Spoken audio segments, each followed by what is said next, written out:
Okay, this is a recording of the final review for Algebra 2.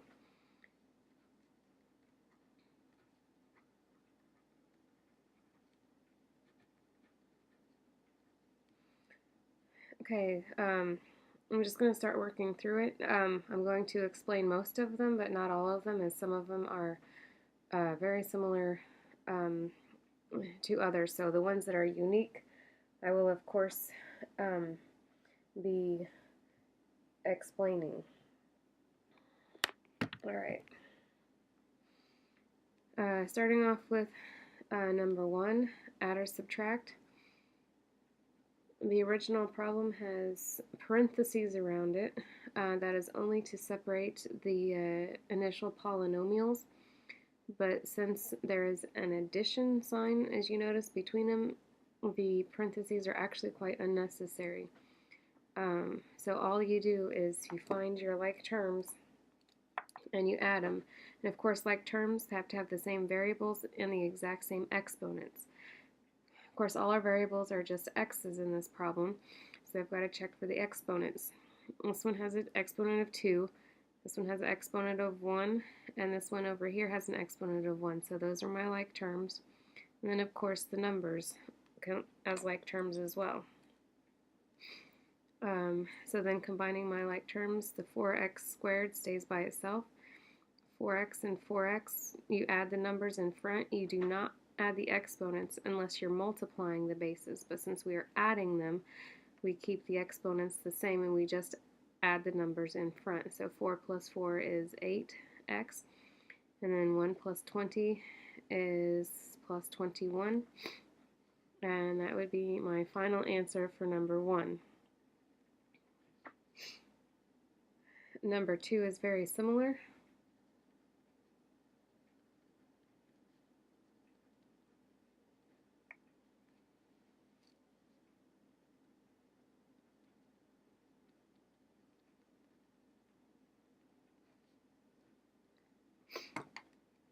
First, I mark my like terms.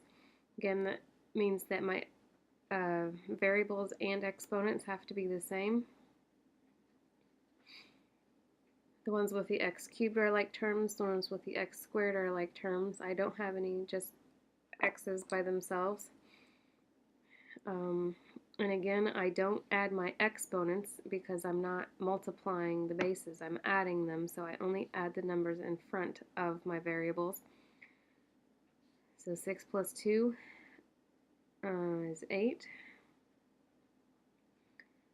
So it gives me 8x cubed, negative 7x squared, and positive 5x. The negative 7 and positive 5 gives me negative 2x squared. And then 16, positive 16 and negative 1 gives me a positive 15. I cannot combine or simplify any further. And so that is my final answer for number 2. Okay. 3 and 4 are different from 1 and 2 only in that they have a subtraction in between our sets of parentheses.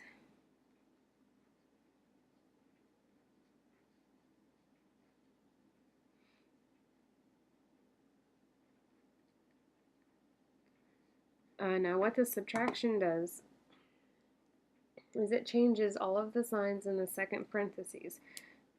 Essentially what it's saying is that there's a negative 1 kind of in front of there, and you have to distribute that negative 1 to both things inside of the parentheses. So our first parentheses, everything in here of course stays the same, although we don't need to keep it inside of the parentheses because there's no multiplication outside of it for us to use. So I'm going to rewrite it, and I'm going to distribute my negative 1. So now I have a negative 4x and a negative 12. And then we combine our like terms.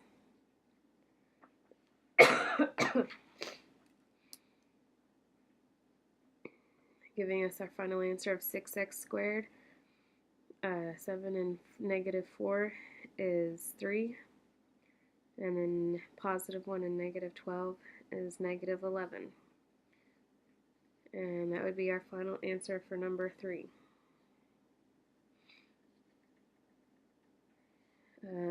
Number 4 is also very similar to number 3.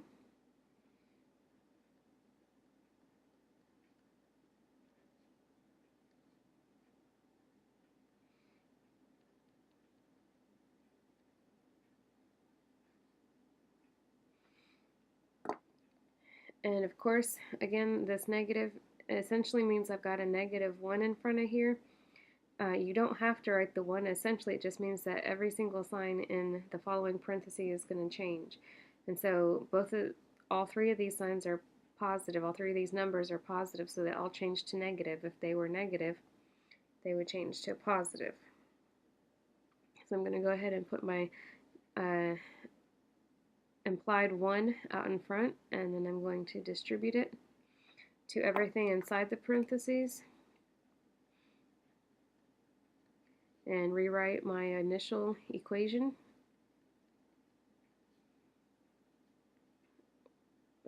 Not my initial equation, the first part of the equation doesn't change, so just rewrite that as I distribute the -1 to the second part.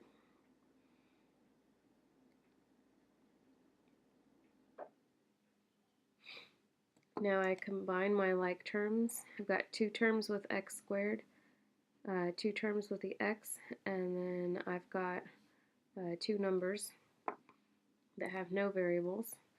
So -9 and -7 is -16 x squared. +44 and -10 is +34. Of course, I still keep the x with that. And then the -79 and +2 gives me -77. And that would be my final answer for number 4.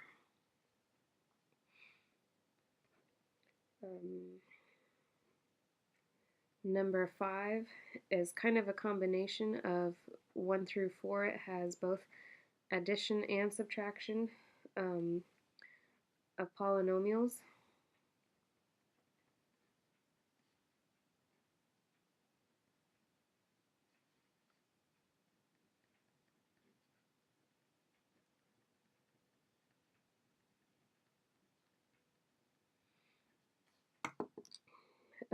First I'm going to distribute my -1. And of course, when I distribute the -1, this time it will change my sign in front of the x because I actually have a negative here. In between all my other parentheses, I have plus signs, so I don't have to change anything there. So I have 2x plus 1 plus 4x minus 10 minus 3x squared plus x minus 1 plus 6x squared minus 50x plus 25. Now I need to find my like terms. Those are all my x's. I have a couple x squareds, and then I've got some constants.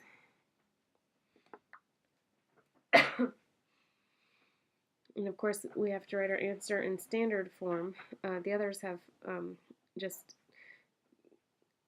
been in standard form kind of from the beginning that preceded. They just kind of stayed in standard form. This time my x squareds are kind of in the middle. So I've got to write those first. I've got -3x squared and +6x squared. Again, I add the coefficients or the numbers in front, and the exponents just stay the same. I do not add or multiply them because I'm not multiplying the bases. I'm adding the bases. So +6 and -3 is a positive, so you don't have to actually write the positive sign. But -3 and +6 is +3x squared. Then my x's, I have 2 plus 4 is 6, plus another 1 is 7, minus 50, so a +7x and a -50x gives me -43x. And then For the constants, I have a positive 1 and a negative 1, which are going to cancel each other out. And so then I have a negative 10 and a positive 25, which will add me to a positive 15. And that would be my final answer for number 5. Number 6 says to multiply. I've got 5 parenthesis x minus 3. I think most of you will recognize that as just a regular distribution. So 5 times x is 5x, and 5 times 3 is 15, and there's a negative sign, a minus sign, and so I just keep that same sign. So my answer is 5x minus 15.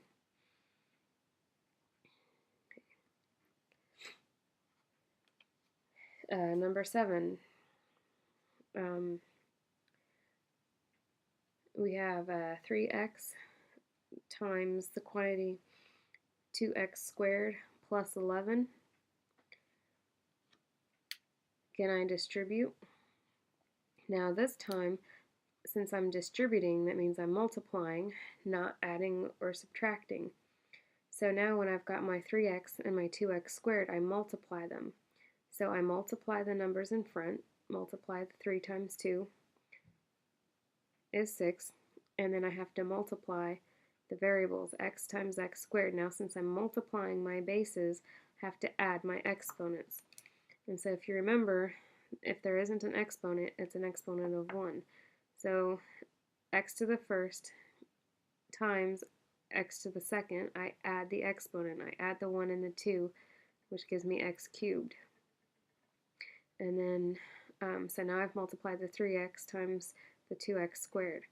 Now I've got to multiply the 3x times the 11, so I multiply the number parts. 3 times 11 is 33. My sign in the middle is a plus, so it stays a plus. And then I have an x that I don't have an x here, so I just write it behind the number, and it just stays there. And so that would be my final answer for number 7. Okay, number 8, I have 11r plus t and negative 7t plus r. Now this time I've got, I went from having one term in front of my parentheses that I just have to just distribute that one thing to now I've got 2 things in here. So I have to distribute each of them. So first I distribute the 11r to both the negative 7t and the r. So 11r times negative 7t. 11 times negative 7 is negative 77. And then the r and the t just gives me RT. You always write your variables in alphabetical order anytime they're multiplied together. Now I multiply the 11r times the r, and 11 times the one in front is 11. They're both positive numbers, so I'm going to use a plus. And then the r times the r, again they both have exponents of 1. And so then I have to add those together, so that gives me r squared. Then I've got to multiply the t times both things in the second parenthesis. So the number in front, of course, is a 1. And 1 times negative 7 is negative 7.